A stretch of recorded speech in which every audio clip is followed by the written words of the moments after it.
everybody, welcome back to our channel. Today also we have got another video. In this video I'll show you how you can report someone on your TikTok app, but before that please do make sure to like our video, subscribe our channel, and yes, without any further delay we'll simply go ahead and step into our video.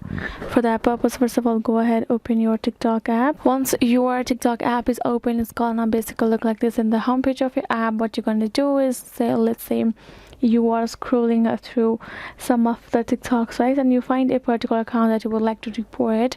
You can simply go ahead, tap on that person's profile over here. Once you do that, it's gonna open their profile. So for that purpose, you can go ahead, tap on this share icon. If the person follows you, if you follow each other, if it's mutual, then you're gonna find this report option. If you tap on that, this will basically show you two options, including report account, report content.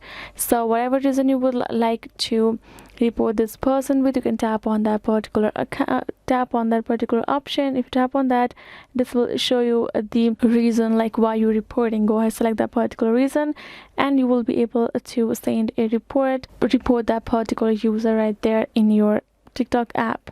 So if you go back and let's say there is this person, you do not follow each other, but this is the user that you would like to report, you can again tap on this icon given above and tap on this report icon. Again, you can choose a particular option. If it's content, you can again tap on that and you can go ahead, choose a reason why you are reporting. So this is the way you can simply go ahead, report a particular person right there in your TikTok app. Guys, I hope this video was helpful to y'all. Thank you so much for watching, and yes, I'll see you guys in our next video.